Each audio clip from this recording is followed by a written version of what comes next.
Okay, then we're just going to go ahead and get started. So welcome to the 16th meeting of the semester of Game Development Club. So first up, announcements. There was a workshop this weekend about light and shadows. Nate, did you want to talk a bit about what's going to go on there? Yeah, over time I've found a couple of interesting features that PUBG has. Some things that it sets right away that you might not always want to have active in your program, in your game. So different unique things with lighting and shadows inside Unity, talking briefly about skyboxes because they do actually matter with your lighting. Yeah, absolutely. Sounds good. Sounds good. Sounds interesting. So, second thing, as usual, if you have an idea for a game or a concept or you have something working, talk to one of the exec members and then you'll get a chance to show it. Usually right after announcements, we'll give you a few minutes to check that out. I think we have one either next week or the week after that we have somebody interested in doing something. But I encourage you to do that because it's a good way to get exposure and it's a good way to ask people to work on stuff with you and get other people. The other thing, pay for shirts earlier than later. This is the shirt from last year. It's pretty cool. So if you'd like a shirt, please pay for it earlier than later so that you get your size.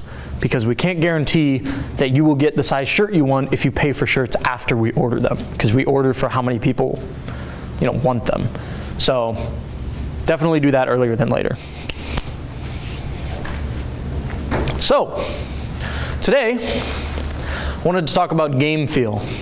So game feel is this really weird, abstract concept that's really difficult to nail down. Does anybody have an idea of how to define it, I guess? Of how to put it into words? Because it's really not easy. So I think for me, I just haven't thought about this a lot, but having different concepts, both visual, audio, and just the movement of things on screen that all sort of mesh together and create a similar experience, kind of things like Mario, all the different concepts that sort of work together to make a really distinctive feel. Yeah. Yep. I think the word you use, experience, is a very about as close as you can get to what game feel is. It's the experience you have while playing it. Yeah, this is the closest definition I could find, ripping it off some site or whatever. It's not very descriptive. It's kind of just it's a good game, feel good game. Great. And so the definition we're putting down is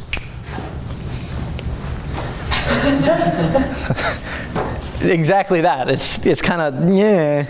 But even though the definition for game feel is really fuzzy, one thing that's not fuzzy are the ways to improve it. Those are pretty well defined, and we can talk about those. So I might not be able to explain what game feel really is and what it encompasses, but I can tell you how to improve your game and make the game feel better. And you hit on a couple of the things we're going to go over as well. Yep. So, ways to improve. These are the 5 main ways to improve the game feel. It's split up into input, so what you're working on, what kind of keyboard, controller, response, so the feedback you get back from that, if your controller is vibrating or something like that. The context, so what goes into your game, what makes up your game. Polish, that's aesthetics. What does your game look like? What does it sound like? How does that part of it feel? And relatability, does your game make sense compared to the real world? Sort of. We'll explain that more when we get there. So, first things first, input. So, how many, I can't even ask you that question because, okay, if a game has non-intuitive controls, you probably haven't played it because it's probably a bad game. But it's very clear when you make a game that does not have intuitive controls. Nate, I don't mean to pick on you, but you've been working on GDC Fight Club. And that was one of the things that struck me immediately, was his game is very similar to like Smash Bros. It's like a fighting game where, you know, you increase the percents, launch people further, you're trying to get them off screen. And one of the things he had was when you pressed up on the left stick, that was your jump. And that was the only way you could jump. There wasn't a dedicated jump button somewhere. Now, a lot of players play with that. That is fair. A lot of people do play with that control scheme, but a lot of people don't. And one of the first things I got confused at was, how in the world do I jump? Because I wasn't thinking if you press up, you jump. So it wasn't particularly intuitive. The reason it works in Smash Brothers is because you can use either, and you can turn on or off either one. And so depending on your preferences, you could do that. So I don't mean to pick on it, because you did fix it and you made it so that both work and people can use whatever feels best to them. But at first, that was something that really struck me as really odd, that I couldn't, you know, get used to it and try and figure it out. What did you? You just haven't played with Wiimote that much. Wiimote has Up is jump on Wiimote. That's it. on like sideways Wiimote? Yeah. Oh, No. God, I'm sorry. And he- I'm sorry you've played with that ever. No, he plays with just the nunchuck. What? There are two nunchucks. Okay. Try and get it to work. That would actually be better than yeah, that'd be dual analog. That wouldn't even be that bad. Anyways. My point was that's one of the things you have to consider when you're making your game feel better, is you just need to make the controls easy to adjust to and easy to learn. And if you're having a game that's similar to other games, look at their control schemes and maybe bring them over. If you have people that are interested in your genre of game and they've played other games like it, they'll probably expect some of the controls to work at least kind of similarly. If you're making a MOBA or something, you should probably make the moves QWER or something like that, because that's what they are in every other MOBA that you would play, at least as the default, but you can always allow players to change that as well. Second thing, physical feedback. How many of you guys have downloaded like a game for your phone and tried to hit a button while you're looking at the game and then just not the button, hit like next to the button, and then been confused at why you didn't jump or do something? That's because smartphones do not have physical feedback with their controls. When you're holding a controller, that's the pictures there. When you're holding a controller, you have these analog sticks and you have these buttons that you can feel and then press, and you know exactly when you've pressed them because you can feel that you've pressed them. When you're on a smartphone, you just tap a part of the smartphone that should be the button, and then the button does the button thing. And that's about it. So if you tap next to the button, you have no indication other than you just died in the game. You don't get any sort of physical feedback whatsoever. And sometimes with smartphones, you can add in a little bit of vibration, but you can't. What does that vibration mean? It's very selective when you can use it well, and it's probably hard to put in and make it work well too. Yep. So to improve physical feedback, put controls that make sense on the certain physical parts of controllers, put them mapped to the right things. So what I mean by that is, if you have something gradual, how many of you have played Super Mario Sunshine? Anybody? When you spray the water, there is like that trigger is analog, so depending on how far you hold the trigger, depends on how hard you shoot the water. That mechanics makes sense on a trigger because you can do it a little bit and you can do it a lot. So you would map that to that so it feels good to actually use. There's a reason that in pretty much every shooter, triggers are the shoot buttons, is because it feels the most like pulling, you know, a gun's trigger. It's kind of silly, but it makes sense. If you put shoot on A, it would feel super weird, like super weird. In the same sense, a racing game, like usually people want to play it on the controller because you don't. That way they can specify with a joystick or an analog stick how far they want to go or be turning at a time. Rather than an arrow key, you're going to turn at the same rate. They can only turn so fast and they can't turn any slower. So this way you can more gradually get into your turns and stuff like that. And there's ways to make it slightly better than just back and forth on the keyboard, but in general, you would want to be able to play on a controller.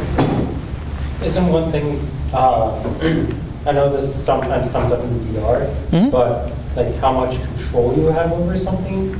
Like if you're a perspective in a first-person shooter, you have full control over how fast you turn based on how fast you move the mouse. But like maybe a airplane game or something like that, where you can't turn your plane like a whole 180 degrees at one point. It would almost make more sense to map to keys to say turn left 100%, turn right 100%. But what if you wanted to turn left 50%? Then you let it off. I'm just saying that. Yeah. You have to play around with it. Mouse gives you a ton of control on the one hand, but that's only one way of doing it. Every other key with mouse and keyboard is all binary. It's either on or off.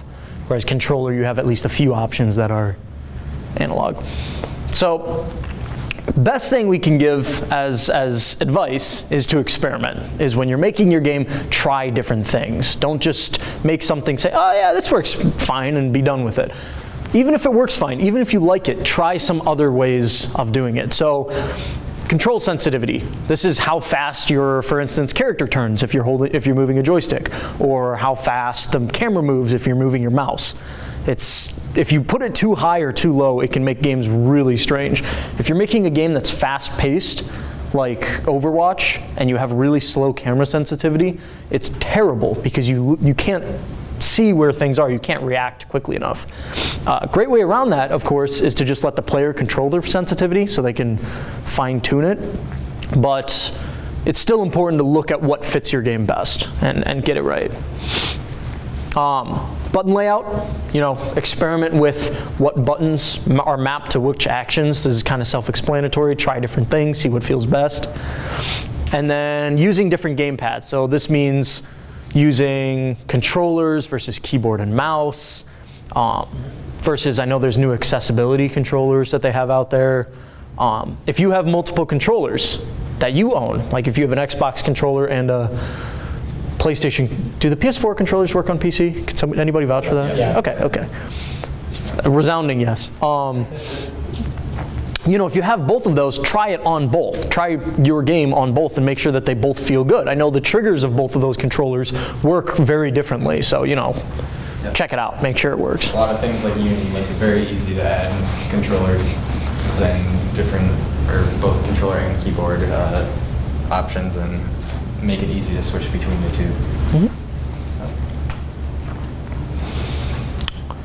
So, second thing. So we've talked about input, now we're talking about response. So you've given the input for your character, now what is happening back? So it's the interaction between the input and the game giving you feedback, back. It's controlling your character, basically. So the biggest thing is it's good to have low delay and high sensitivity, usually, if you want to make your game responsive. I say responsive because that's kind of a hard thing to really gauge by something like that. Has anybody tried playing like Smash Bros on a TV that has a delay on it? Anybody? Anybody played with a little bit of input lag? On any game, input lag on any game really? It's not fun. It's pretty brutal, especially if you're used to no input delay. And it makes it really difficult to control because the game isn't responsive. You're trying to do something and it's not giving you that feedback right away. It's giving it to you a half second later. And the kind of response you want depends on your game. So for instance, a lot of people praise Super Mario 64 for having super tight controls and being really responsive. However, a game like Super Meat Boy, by nature, does not have super tight controls. It has very slippery controls, where the art of the game is less making pinpoint jumps and more getting things to flow into each other, of jumping off one thing and hitting another and landing on another and sort of, keeping your momentum going. Whereas Super Mario 64 isn't necessarily quite like that. It's less slippery. So it sort of depends on the kind of game you're trying to make. Not every game needs to be responsive with high sensitivity and, well, probably low delay for everything, but it doesn't all need to have high sensitivity. But it's still important to make to just make it feel good as best you can. The other thing is consider how your input will work with your response. So we were talking about like button layout and physical feedback. Consider how that is actually going to work with your game. For instance, you hit the next thing. This is an NES controller. How many analog sticks are on that? There are 0. Most of the games in that time worked like Mega Man, where if you pressed a direction, you'd immediately go in that direction.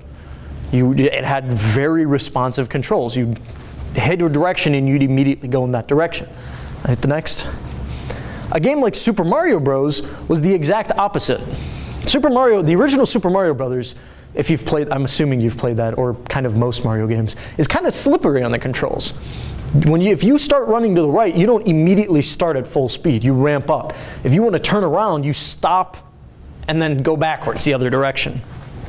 So they had an interesting challenge of trying to get these digital controls where there was no hold a little bit right and go a little bit right. They had this all or nothing. You're either pressing right, nothing, or left. And they had the challenge of trying to make it so that this game was slippery, but still felt good and still felt like you had control with it. So that's another thing that you sort of just need to experiment with and see what works best for your game. But in general, low delay, high sensitivity tends to feel the best when you're making your game. Context. Context is the environment that you're putting your player in. So with context, you want to make sure that your game matches the mechanics that you're using and stuff like that. So if you're making a speed racing game, you want to make sure, or would you want a wide straight track or a narrow winding track? Which one do you think would be more fun to play on if you're doing a speed racing game? Depends, is this NASCAR? It's NASCAR, I'm sure. Not NASCAR. But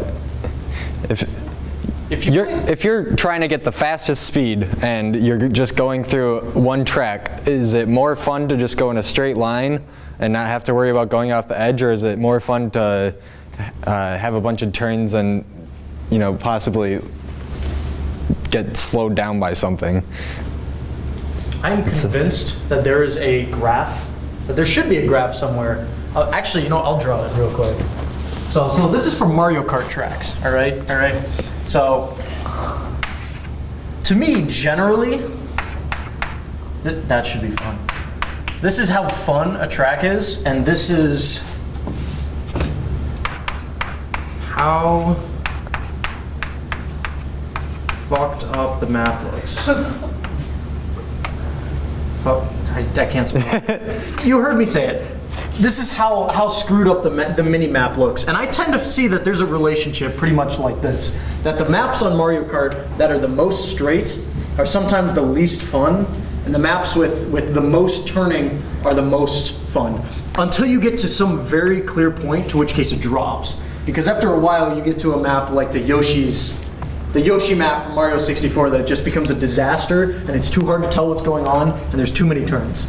So you need to try and hit this magic point if that's what your game is based on. If you have a game that wants to use straight tracks, maybe that is your best option.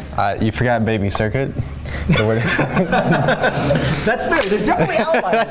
There's certainly outliers, but in general it's a lot of fun to get a track that involves a lot of turns and crazy shenanigans going on. For sure. So, along the same sense, if you're making an exploratory game like Fallout or Breath of the Wild, you want to add in something for your player to do while they're exploring. You don't want them to just keep on walking and all they see is, the graphics, which sometimes, I guess in some games that is what you want, but if your game has all these other mechanics in it, you want to add that stuff in. So Breath of the Wild has the Koroks, they have shrines everywhere, they have hidden treasures. So they reward you for exploring in an exploratory game, where that's one of the biggest features of the game, is that you can go out and explore the world in any way that you want. And they do a really good job of giving you all those benefits. Are there any other games like that do a good job of giving you a lot of benefits as you go out and explore. Like I know Fallout's a good one. You can just walk some random direction and you'll find something and you can have your own dynamics with them. And sometimes it'll be too hard for you, but that's how they tell you to turn around and go find a different way to go. So I know Oblivion, specifically, a little bit less Skyrim, but in Oblivion, there would be a ton of times when I would be walking across the map and just run into something really interesting in the middle of nowhere that was really fun to explore. Like the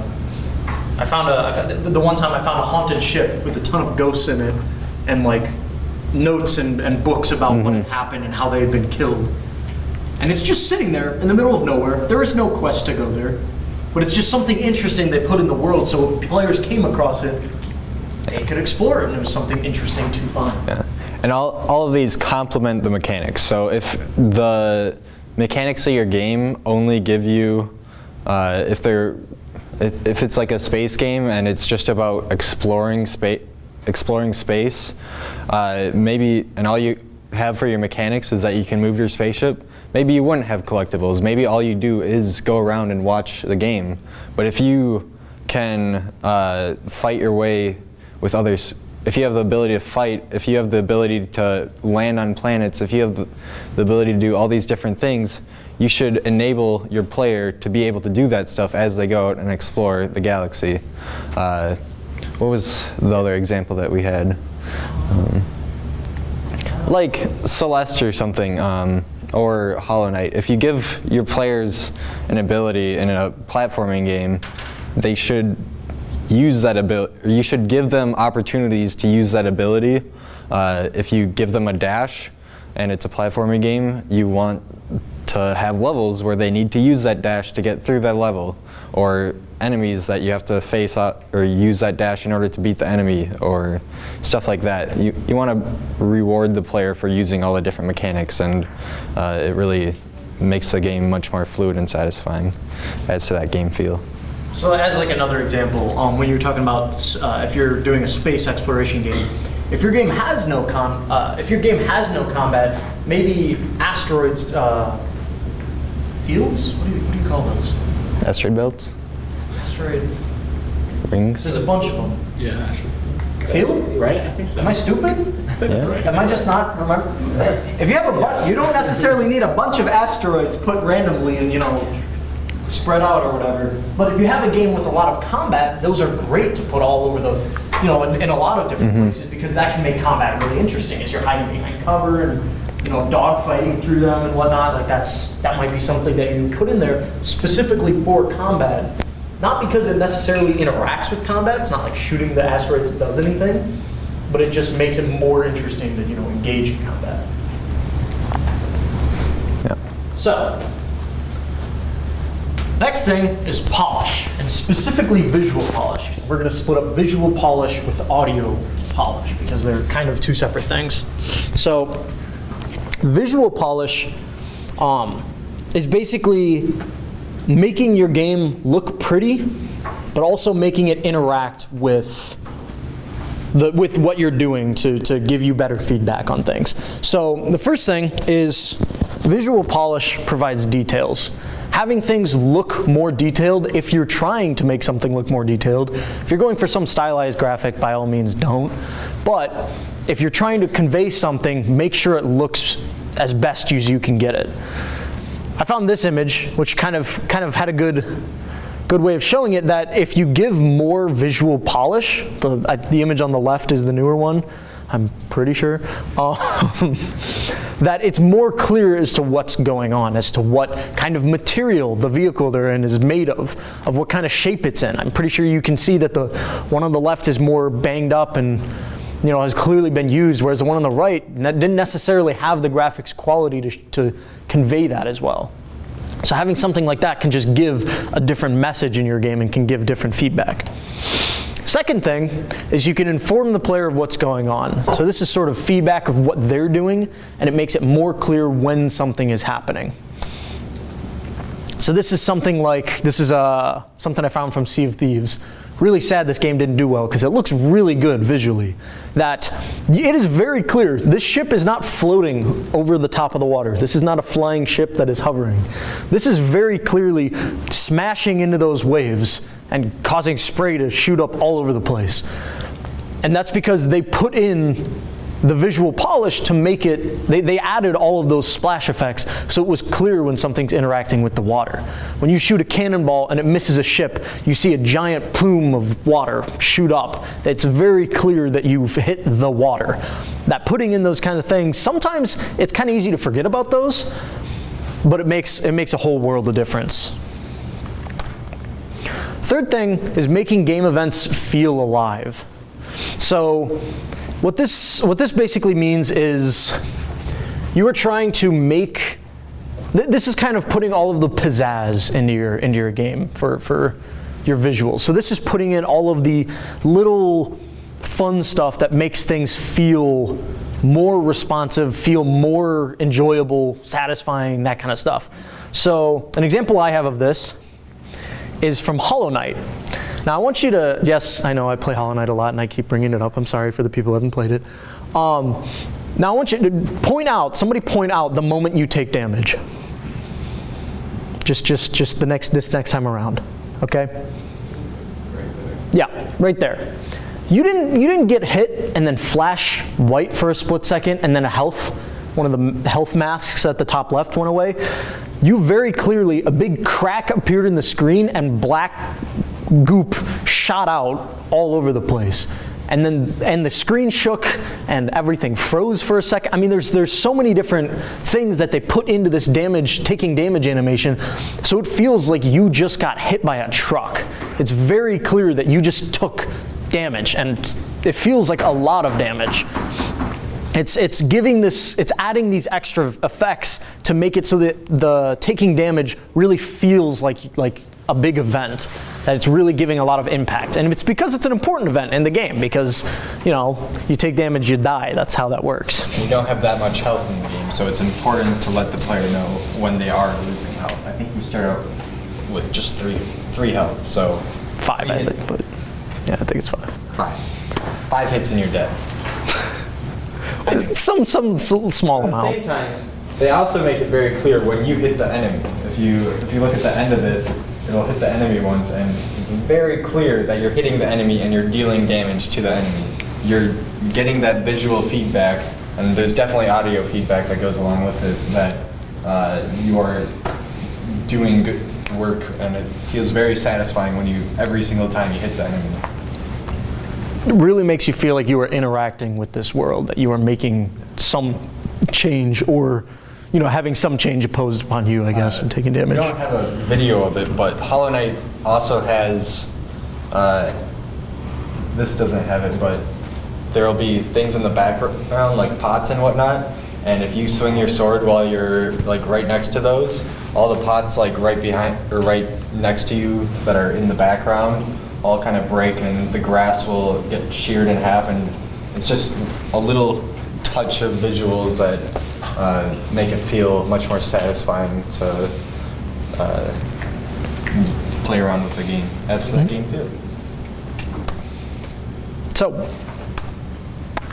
audio, I'll hand this to you. Audio, I don't want to go over too much because we just did a whole meeting on it. You can watch it online if you haven't already seen it. But I can't go over a game or a meeting about game feel without going over the fact that sound effects are important. You need to have sound effects. If you die or something and there's no sound, it's just kind of weird. You don't want to play a game like that. If you just beat a boss and it's like the boss just falls over, this giant behemoth boss just falls over, and even if there's epic music playing, if it hits the ground and you don't hear anything, it's just weird. It takes you out of the game just like that. And you need to add sound effects to most everything that you play, or most everything that you do or happens in a game, and prioritize which ones are more important. There is a reason that even that in a game that has text as dialogue, there's a reason that a lot of the time when the text is moving, you hear noises. Not necessarily the voice of the person, unless it's Sam's, in which case I think that's his voice. Although I'm not going to try to do it. I'm not going to embarrass myself. But you want some sound of it, going through if your game has a lot of dialogue, because otherwise it's just really strange when nothing is happening. Like you won't hear anything and you just see text showing up. It feels like you're thinking it, not that a character's saying it. Another thing, let the player know when something's happening. If you just got spotted by an enemy, we showed this in the audio meeting. If it's Metal Gear Solid and you get spotted by an enemy, you right away know by the sound effect that, oh hey, someone spotted me. You don't even have to see them. You don't even have to know what the situation is at all. You know that you need to run or fight or something right then and there. If you're in a boss fight, there should be sound indicating that you are in a boss fight. If you're not doing anything though, it should be a lot more low key. We showed Luigi Mansion's background last time, and if you're outside of the mansion and just kind of hanging out outside where there isn't much happening, the music should let you de-stress and not indicate that kind of stuff is going to happen. Give feedback. You should really, I think, if you think back to that Hollow Knight video, every single time you get hit or swing at one of them, there's a very clear sound that goes with one of those. When you get hit, it's like, oh no, I need to step it up. If every time you hit them, you just have a satisfaction of just that thud every single time. And it really adds to the game when you give feedback to things that you are doing in the game. I think a good rule of thumb is if there's a really important thing that happens in your game, some action that you can take or that is taken against you, if your player can close their eyes and still identify what it is, I think that's a pretty good metric for that. When it's important actions, you don't necessarily have to be able to distinguish between the different weapon types of Dark Souls hitting the ground. It doesn't matter which one's hitting the ground. The point is something's hitting the ground, and it's heavy and it's metal, and will probably kill you if it's aimed at you. So that's something that's important. If you're playing Overwatch, you will know what every one of those ultimates sounds like, because those voice cues go out and are broadcast throughout the entire map. And it's very clear to both teams what's going on and what's happening. And music is pretty cool too. Yeah, you can do a lot with music. I figured we wouldn't really talk too much about this slide just because, we did that 2, 3, 4, however many meetings ago. So I'm pretty sure most of you were there for that, and if you weren't, it's online. So didn't want to repeat too much. Cool.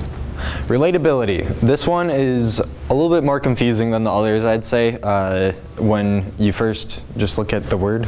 But relatability is, to put it short, the game matching the expectations of how it should feel. And what I mean by this is, if you have a racing game, and you're driving a car, it should feel like you're driving a car. The handling of the game, of the race car, should feel like a race car. It shouldn't feel like you're running and it shouldn't feel like you are running, because if you're running and you turn, you're probably going to turn right away. If you're in a car and you turn, maybe you want to drift or something if you turn that sharp. There's a lot of different mechanics that go into it. There was a great example we found of if you take a racing, I wasn't going to say it. If you take a racing game and you give them a race car and it has regular racing physics and you let the player play, they will know what to do. They will know how to turn, they will know how to accelerate, that kind of stuff. If all you do is replace the model of the racing car with a really fat dude running, and that's it, and you still have the same controls, they will not be able to play it, because it is not something that they're expecting. They're not expecting that person running to perform like a car. They won't expect them to drift around corners. It won't make sense. And it's not that the gameplay changed. It's not that, I mean, they still have a model, they're still playing the game, they still know it's a racing game, but just having something that's not a car, but handles like a car, is just a weird disconnect that just makes it really confusing to play. Yeah. Along a little bit different lines, if you call something a dog, it should probably look like and act like a dog. This sounds very, very obvious, but you can't go adding in a creature to your game that has tentacles and then just call it a bear or something and expect players to like just roll with it unless there's a storyline reason of why it's called a bear. Actually, I think you're definitely right about relatability, but I don't think, so I think that some successful games have deviated a bit from like what people expect. Like if you think about like Rocket League is one game that comes to mind where like, the cars are definitely like cars in the game, but like the physics themselves are, you know, kind of silly, but it's still, people still view it as a pretty polished game, it's still pretty enjoyable to play. So like, I think you're right, but I think there's some room for creative freedom. Definitely. That game has great game feel, but it does kind of handle like a car in the sense that if you press accelerate, you go straight. If you turn with the like it has wheels in its turn. Yeah, you can jump and use boosters and fly through the air and hit a soccer ball and do no, it doesn't really make that much sense as a car. But because you're using it as a basis of a car, it still kind of works with itself. That like you can use different things. If you wanted to have a man running as your car, you could use that, but you need to give the player a reason for it. You need to let them get used to it. You need to make it clear that this is how this is supposed to work. You can't just throw it in and then expect it to really make sense. And I think that's kind of what we're getting at. that's the next point that I was going to go over. You need, if you're adding in anything new, you should introduce it in a way that is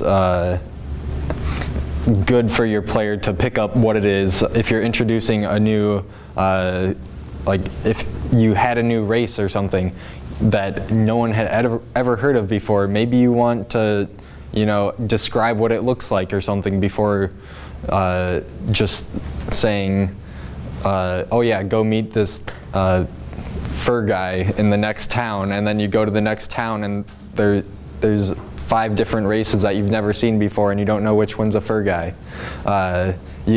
So you need to work your players into it and probably I'd say limit how much of that you do depending on your game, because if every single thing in your game is entirely brand new to everyone that's playing it, it's going to be a massive learning curve.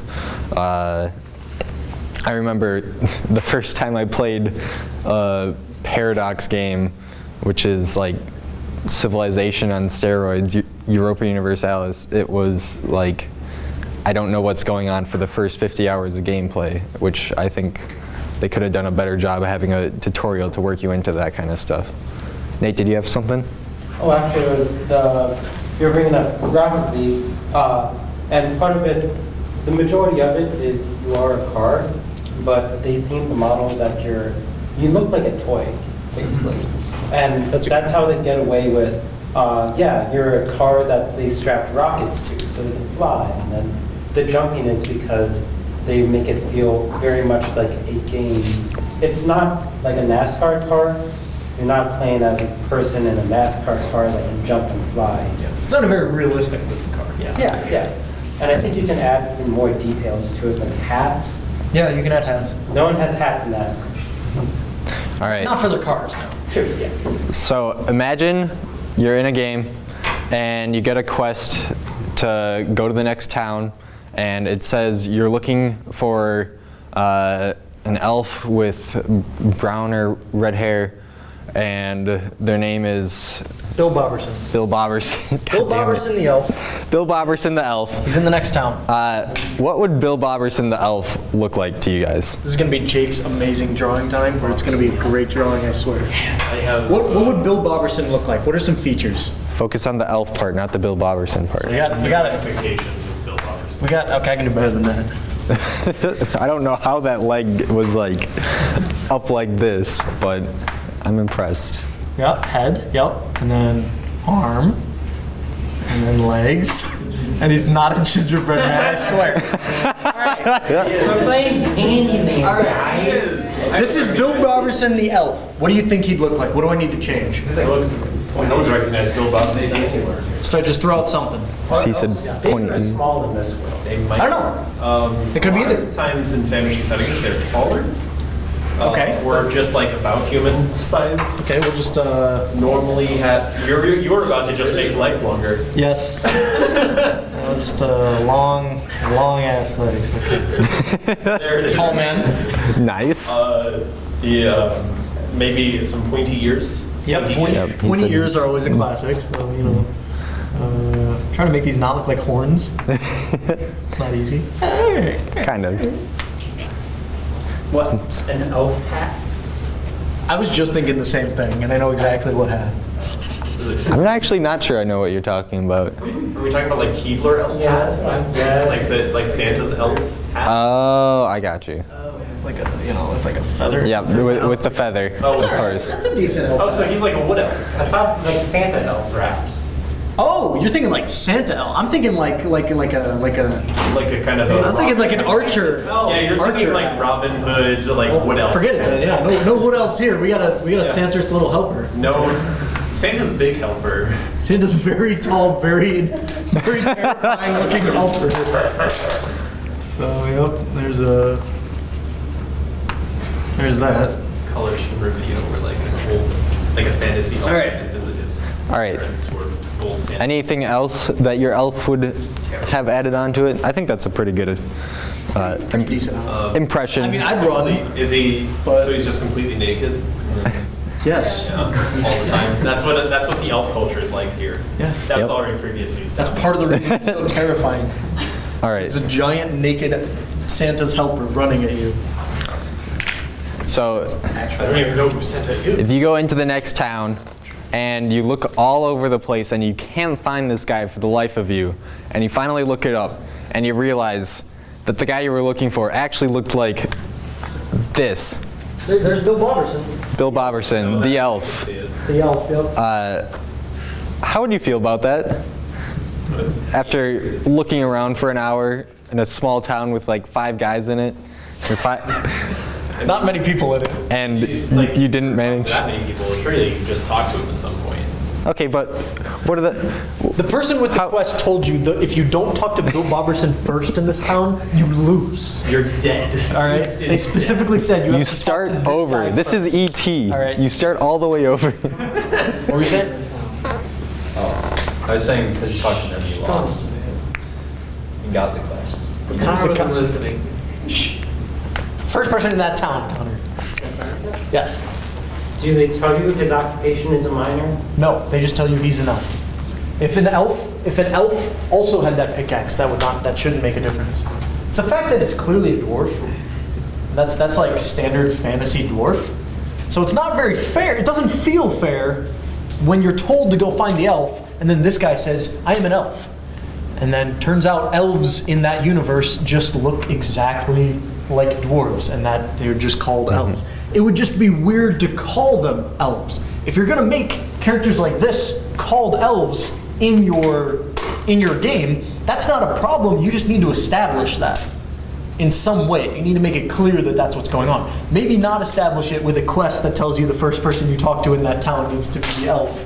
That would be a terrible introduction quest. But On the flip side of this, you can actually use all this kind of stuff to your advantage. There's a reason why you see elves, dwarves, goblins, ogres. You see this stuff time and time again because people already know this stuff. You can say, go look for an elf, and you guys have an idea of what an elf looks like with an elf hat. And they'll be able to go to that next town, and if you make your elf the same as everyone else's, or similar to what people come up with as their ideas for elves, then they'll already know what you're talking about, and you won't have to do that introduction step of teaching people what this new race is, even though it doesn't exist in our world. So you do regular elves. yeah, feels bad, man. Is anybody Have you ever been to the North Pole, Jake? Have you ever been in the North Pole? You should go there one time. But you can definitely use this to your advantage and use already existing races, already existing. If you're, like I said, if you're doing League of Legends or another MOBA, you can use the same control scheme as other MOBAs and just kind of expect players to already know that control scheme because that's the standard that's been set. If they're familiar with those kinds of games, of course. Yeah. If you're catering to people who already like that kind of stuff, yeah. So, in retrospect, What should I do? I think we should just wrap. Yeah. In retrospect, ways to improve game feel. Look at your input. Consider what kind of controllers people will be using. Consider what your button layout's going to be, your sensitivity, that kind of stuff. Consider the response that the game's going to have. Trying to make it as low delay, high sensitivity as possible to try and get it to feel really responsive, or cater it to your game. Sometimes you want it to feel slippery and kind of almost out of control, or you're the guy who made QWOP, in which case, what's wrong with you? Third, context. Consider how your environment is going to work with your mechanics. Build your world so it works with it, so that your players feel like they're getting the full use out of their character. If you're introducing new mechanics, let your player play with them. Give them a player to use them. Polish. Make your game look and sound pretty. Make it look and sound satisfying. Make it, correspond it with input, with response, context, all of that kind of stuff to really make those things pop and feel good and be noticeable, basically. And then finally, relatability. Make sure that you're letting your player, you're giving your player an idea of what they should be doing without you actually having to even do anything. Because if you're using something from another game or from real life, they should be able to relate that to what it is and assume that certain things about it and make sure that you fill those assumptions, I guess. That was a horrible sentence. In general, for game feel, I feel like the best way to improve it once you already have a game is to have people test your game and get a lot of feedback, because that is a great way to see if a certain part of your game doesn't have a good game feel, or if a certain part does have a very good game feel, maybe you should take components from that somewhere else.